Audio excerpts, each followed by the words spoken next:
The mystery of Dwarka.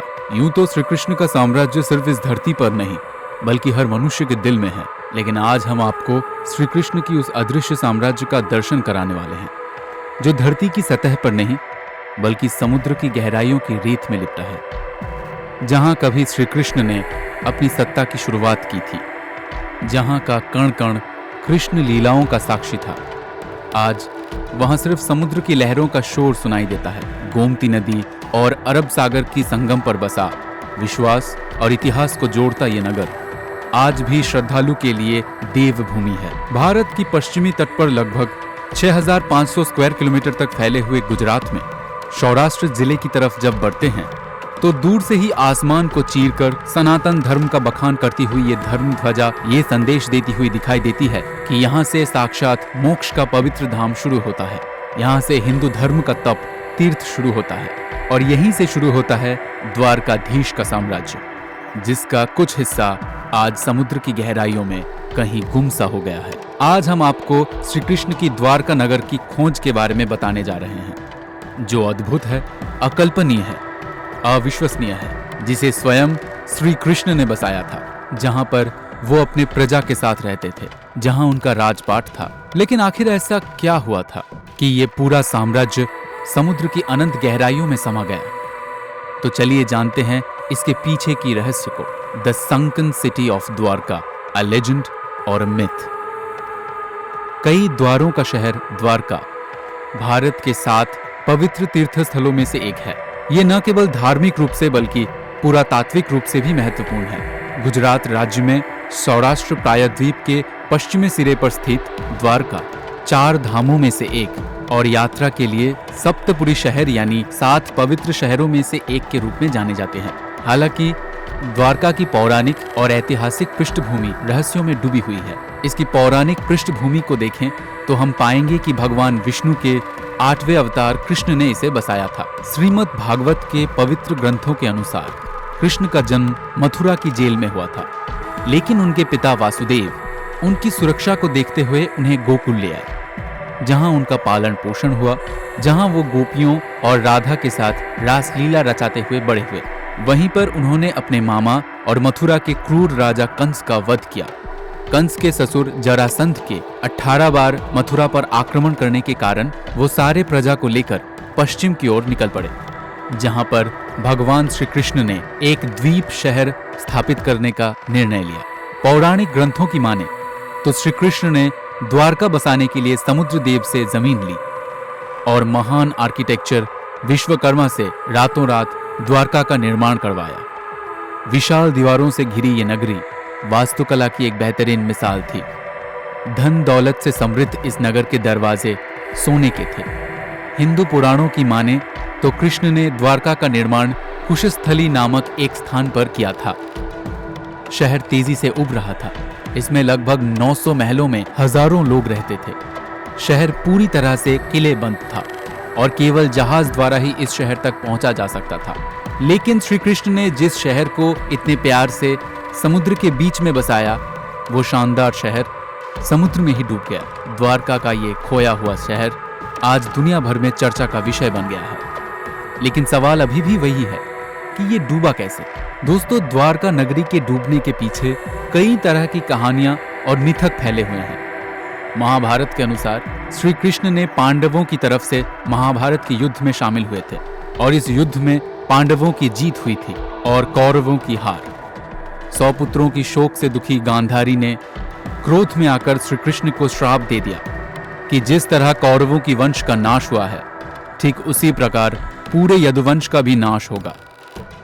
धीरे धीरे द्वारका में हालात तनावपूर्ण होने लगे। उसके पश्चात सभी यदुवंशी आपस में लड़ लड़ कर मरने लगे। सभी यदुवंशियों की मृत्यु के बाद बलराम ने भी अपना शरीर त्याग दिया।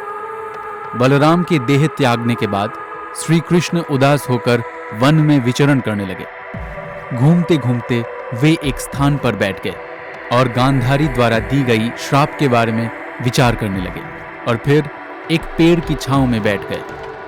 इसी समय जरा नामक एक शिकारी का बाण उनके पैर पर आकर लगा, जिसने दूर से उनके पैर के अंगूठे को हिरण का मुख समझकर बाण चला दिया था। जब वो शिकारी शिकार उठाने पहुंचा तो श्री कृष्ण को देखकर क्षमा मांगने लगा।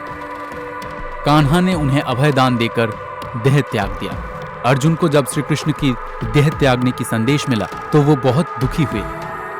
इसके बाद अर्जुन ने द्वारका पहुंचकर वासुदेव जी से कहा कि वो नगर में बचे शेष सभी लोगों को हस्तिनापुर चलने की तैयारी का आदेश दे। फिर अर्जुन ने प्रभास क्षेत्र जाकर सभी यदुवंशियों का अंतिम संस्कार किया। अगले दिन वासुदेव जी ने प्राण त्याग दिया।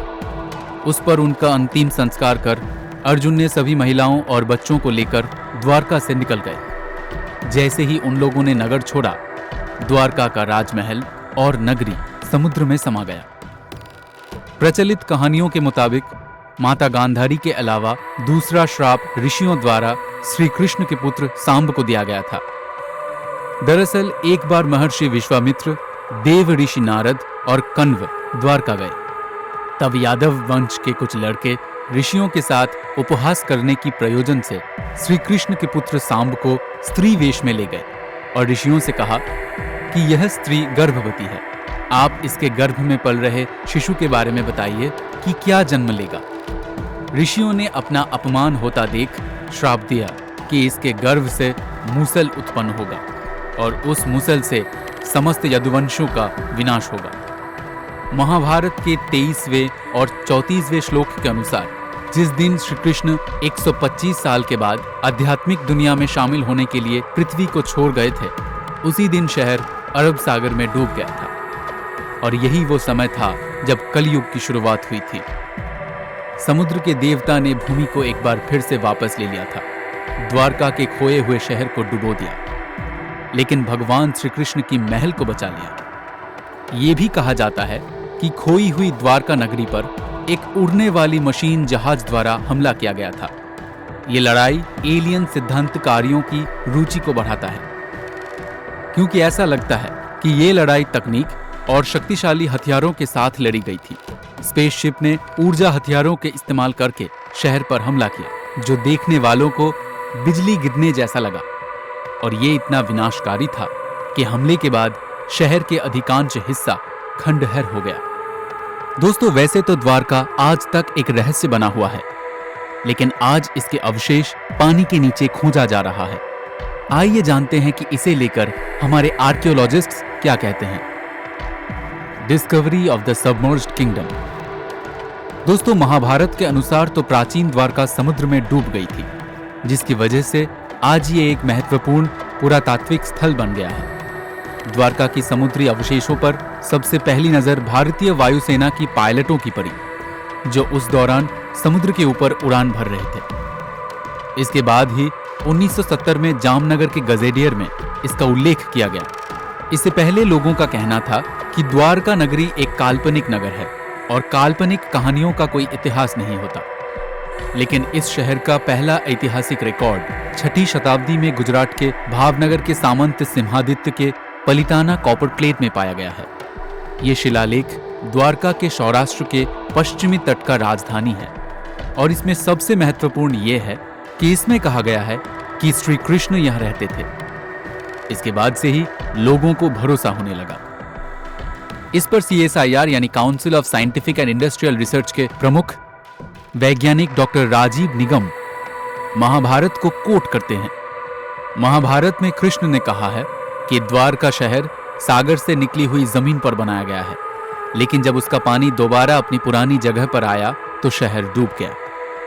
वो बताते हैं कि पानी के नीचे खुदाई का काम मौजूदा द्वारकाधीश मंदिर के पास से शुरू हुआ था, जहां कई मंदिरों की एक श्रृंखला मिली, जिसका मतलब यह है कि जैसे जैसे पानी चढ़ता गया, मंदिरों की जगह आगे सरकती गई। इस अवलोकन ने भारत के चर्चित आर्कियोलॉजिस्ट डॉक्टर SR राव को आश्वस्त किया कि क्यों न समंदर के किनारे खुदाई की जाए, ताकि पता चल सके कि यहाँ उस डूबे हुए शहर की वास्तविक सबूत है या नहीं। इसके बाद साल 1979 में आर्कियोलॉजिस्ट डॉक्टर SR राव और उनकी टीम ने इसकी खोज शुरू की। उन्होंने मिलकर तथ्यों की सबूत तलाशने शुरू कर दिए। बता दें कि SR राव कहते हैं कि जिस बात ने उन्हें द्वारका में अनिश्चित उत्खनन के लिए सबसे ज्यादा प्रेरित किया, वो था महाभारत की तिथि और उसके ऐतिहासिक तथ्यों को लेकर उठ रहा विवाद। इसी खोज में समुद्र के हजारों फीट नीचे उसकी गहराइयों में द्वारका के महत्वपूर्ण अवशेष मिले, जिसमें 560 मीटर लंबी द्वारका के दीवार मिले, जिसकी बनावट महाभारत की द्वारका विवरण से मिलती जुलती है। पौराणिक ग्रंथों में मिले विवरण के अनुसार द्वारका में कुल 50 खंबे थे। आर्कियोलॉजिस्ट को इस खोज में करीब 30 खंबे मिले।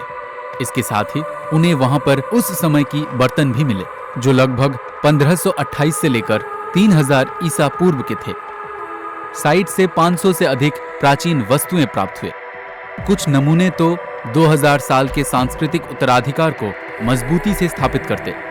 पत्थर के ब्लॉक, खंबे और सिंचाई प्रणालियों का खोज की गई।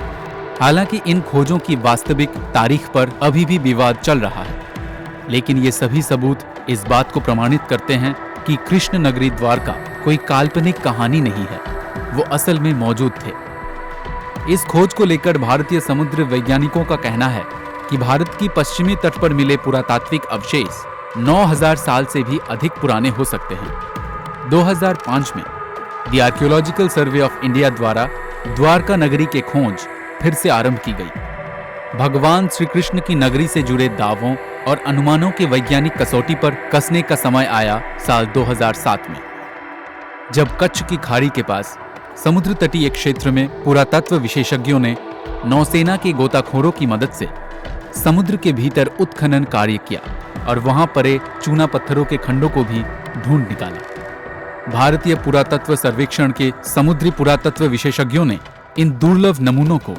देश विदेशों की पूरा प्रयोगशालाओं को भेजा। मिली जानकारी के मुताबिक ये नमूने सिंधु घाटी सभ्यता से कोई मेल नहीं खाती, लेकिन ये इतने प्राचीन थे कि सभी दंग रह गए। नौसेना के गोताखोरों ने 40,000 वर्ग मीटर के दायरे में ये उत्खनन किया और वहां पड़े भवनों के खंडों के नमूने एकत्रित किए, जिन्हें आरंभिक तौर पर चूना पत्थर बताया गया था।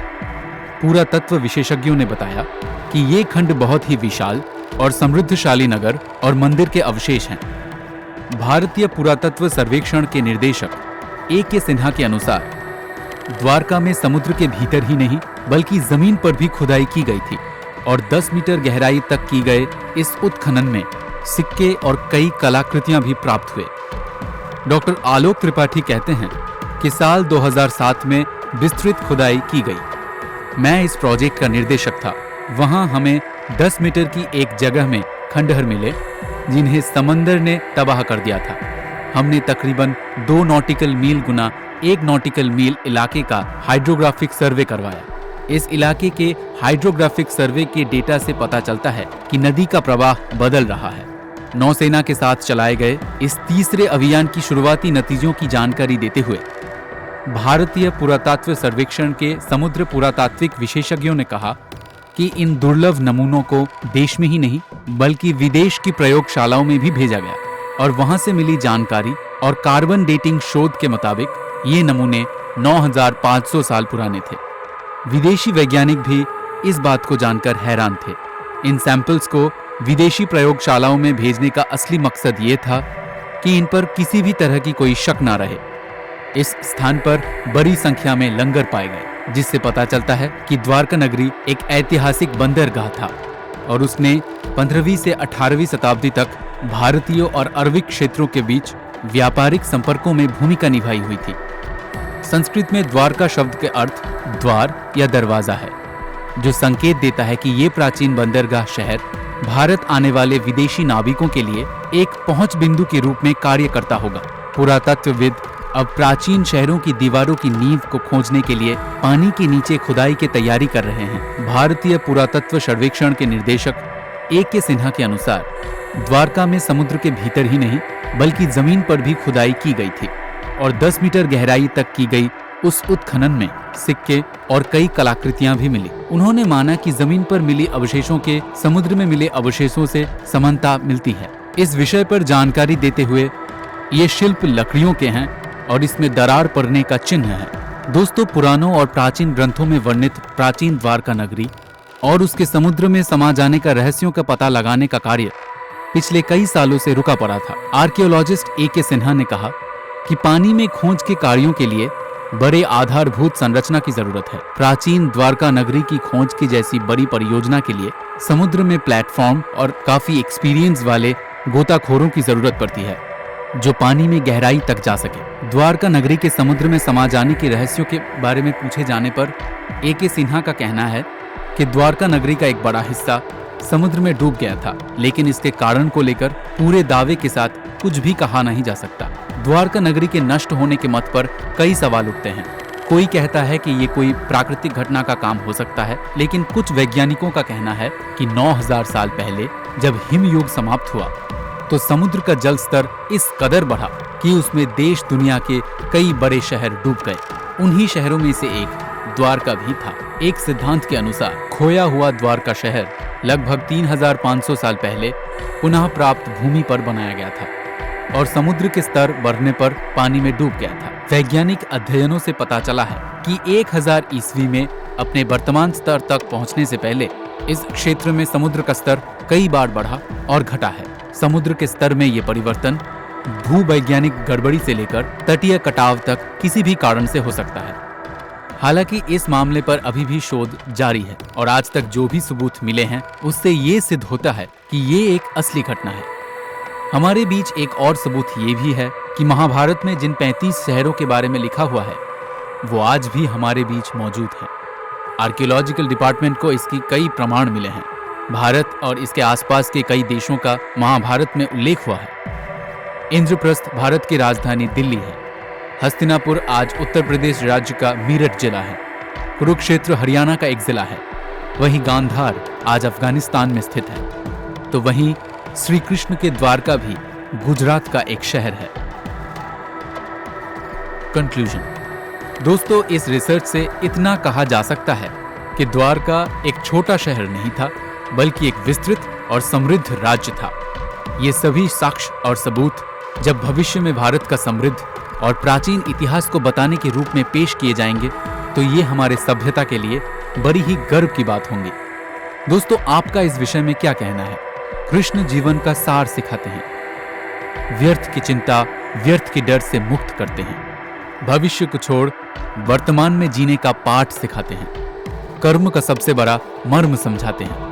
पर आज श्री कृष्ण की निशानियों की साक्षात दर्शन के लिए आवश्यक है कि समुद्र का मंथन एक बार और हो और जो शुरू किया जाए उसे निष्कर्ष तक पहुंचाया जाए।